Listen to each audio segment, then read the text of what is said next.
So Ms. Cooper, you're going to get taken into custody today. Can I please talk to her? Can I please talk Ms. to her? Cooper. This defendant is staring down the possibility of spending the next 20 years behind bars after being charged with a deeply serious offense. Judge Boyd steps in with a firm and commanding tone, delivering remarks that completely catch her off guard. The entire courtroom is left in silence as the weight of the judge's words sinks in. It's a moment packed with tension, responsibility, and high stakes. There's no holding back. Judge Boyd lays it all out with clarity and purpose. Let us know what your thoughts are in the comments below. Do you agree with the way the judge handled this moment? Stick around as we dive into the details and watch everything unfold. 15W State of Texas versus Amia Cooper. That party's announced for the record for the state. Ryan Grover for the state of Texas. For the defense. Cabañas for Ms. Cooper. And I'm going to show you what's entitled Motion to Enter Adjudication of Guilt and Revoke Community Supervision, and state's motion to supplement pending motion to enter adjudication of guilt and revoke community supervision. Did you review those documents with your attorney? Did you understand them?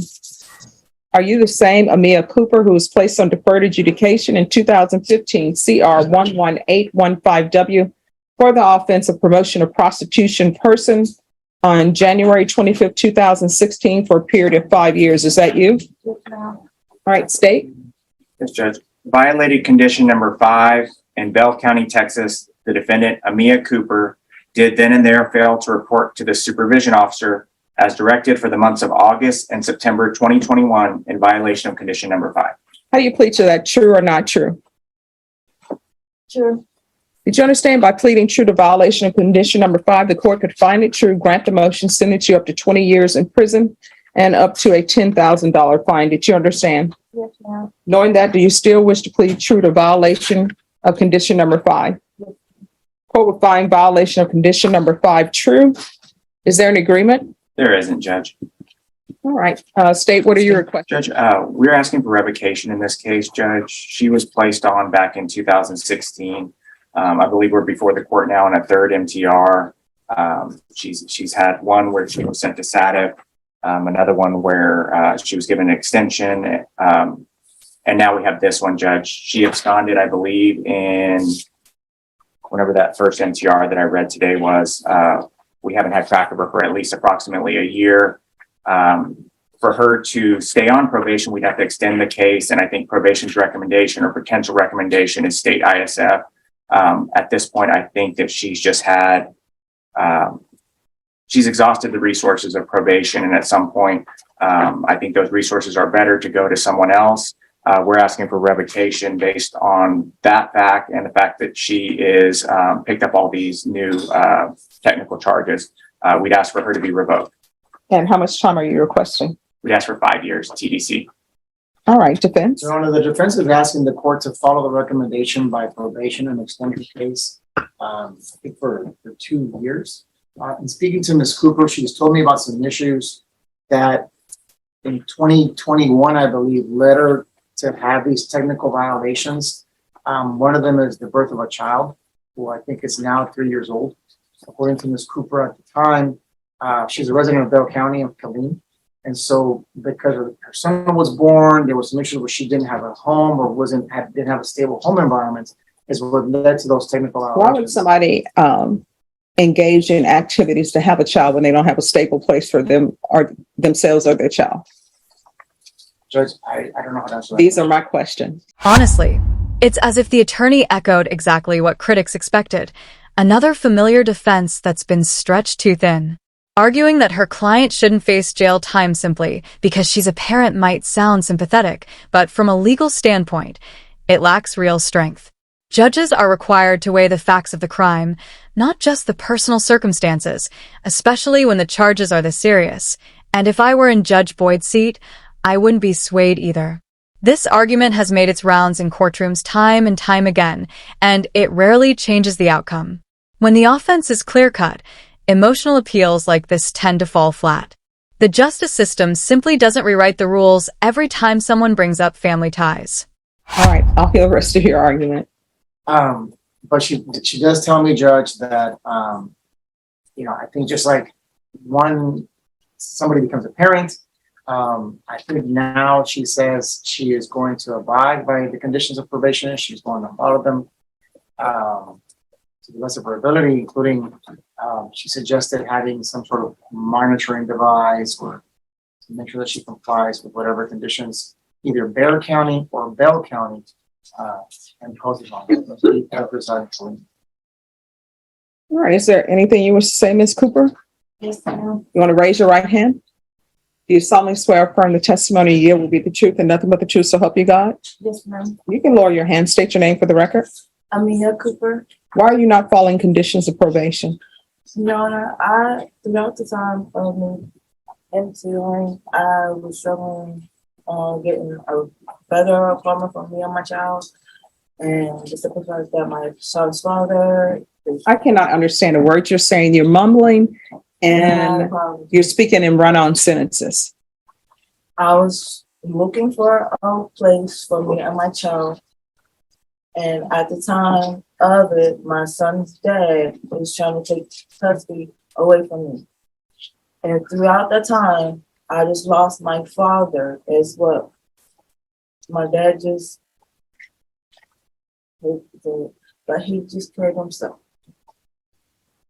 And I'm not even from Texas. I'm from Pittsburgh, Pennsylvania. So having all that going on in my head caused me not to do what I have to do on probation. But the problem is, this is not your first time not doing what you needed to do on probation.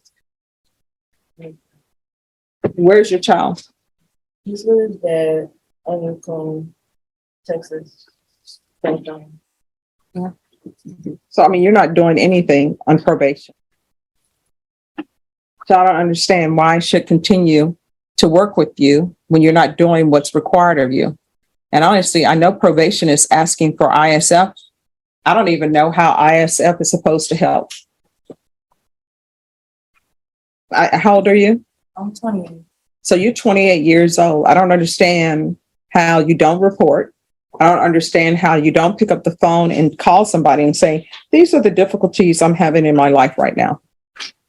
Instead of coming to me crying, please don't send me to prison.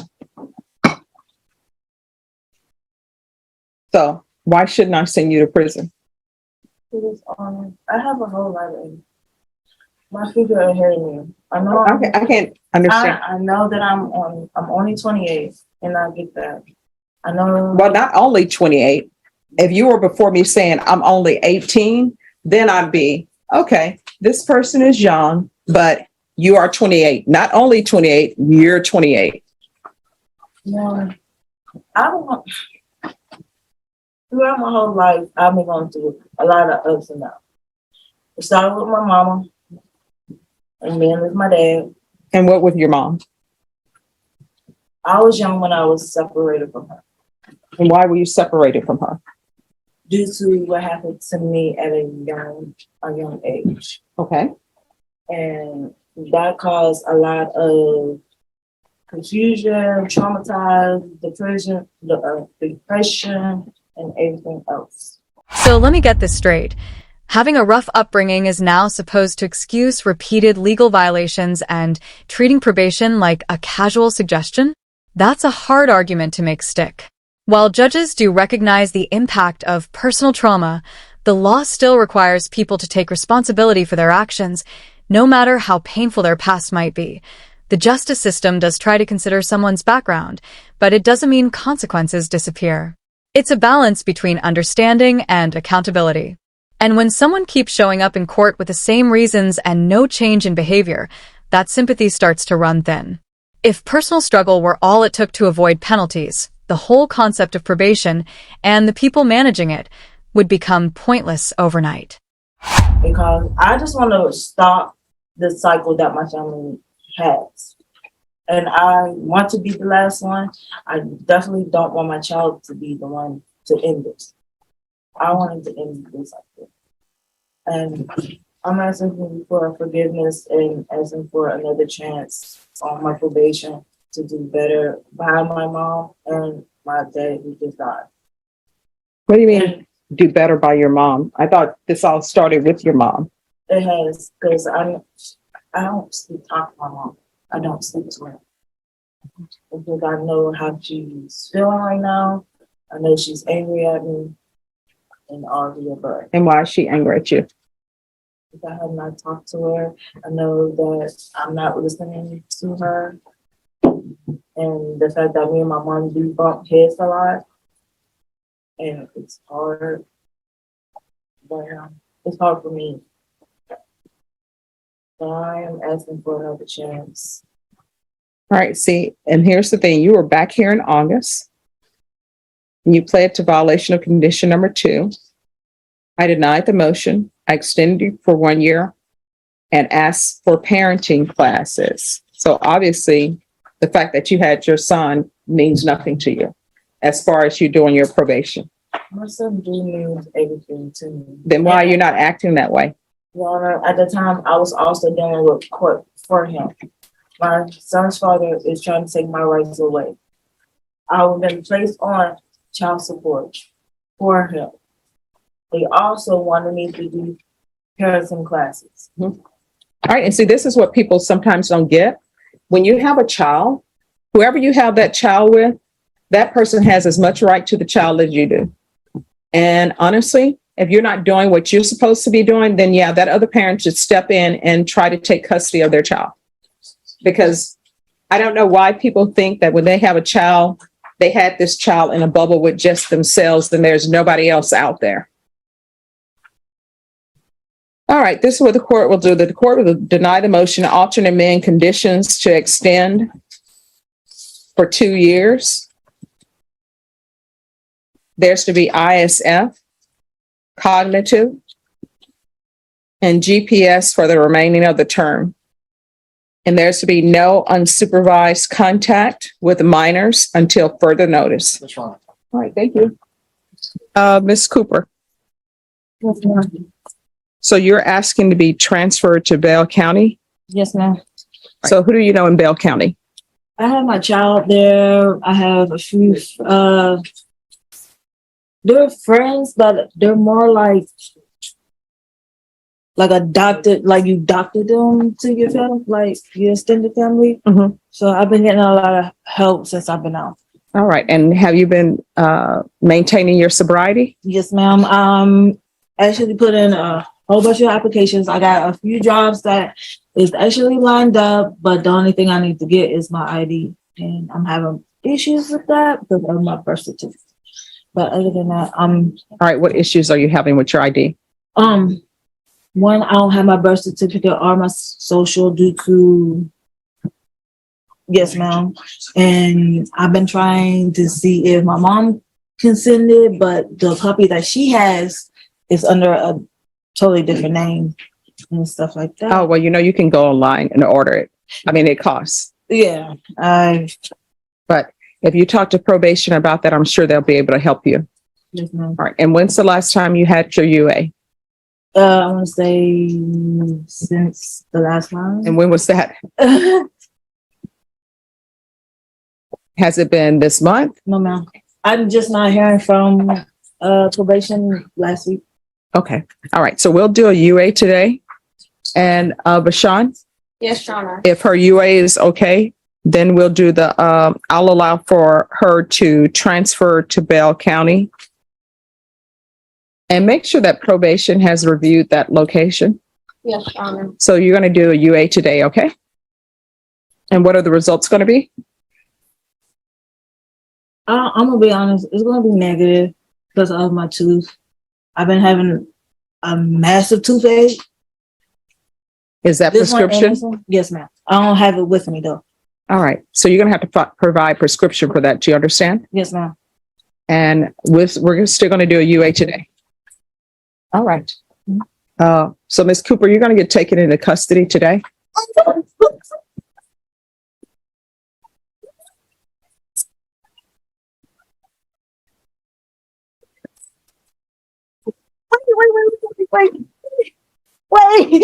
Wait.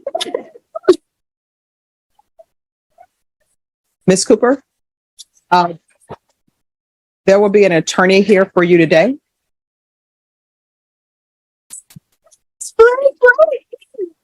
Please.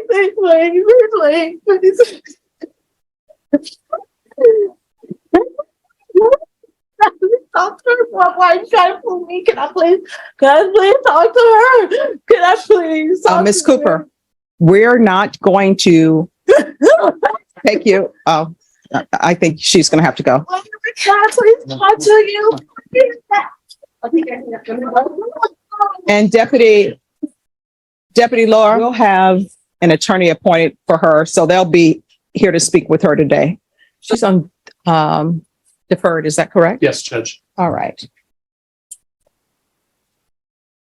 And are you Miss Cooper? All right, I'm going to show you what's entitled Motion to Enter Adjudication of Guilt and Revoke Community Supervision. Did you review that with your attorney? Did you understand it? Yes, ma'am. Are you the same Mia Cooper who was placed on deferred adjudication in 2015 CR 11815W for the offense of promotion or prostitution of a person younger than 18 years and placed on probation on January 25th, 2016 for a period of 5 years and extended for 3 years? Is that you? Yes, ma'am. All right, state. Yes, Your Honor. Violated condition number 2 on or about the 25th day of July 2023 in Bexar County, Texas. The defendant, Mia Cooper, did in there legally use a controlled substance, namely methamphetamines, in violation of condition number 2. How do you plead to that? True or not true? True. Okay, here's the thing. I can't hear you. You're going to have to speak up. You can't be whispering because I know when you're in public, you don't whisper. So how do you plead to a violation of condition number 2 that's just been read by the state? True or not true? It's true. Judge Boyd isn't pulling any punches in this moment. Her message is sharp, direct, and fully deserved. After everything that's happened, it's hard to feel surprised. This defendant was given a fair shot through probation, and instead of turning things around, she violated that trust by using illegal substances. That's not just a slip-up. It's a serious breach of the court's leniency. Tears don't change facts, and the courtroom isn't the place for second-guessing clear violations. The system made room for redemption, and she treated it like an afterthought.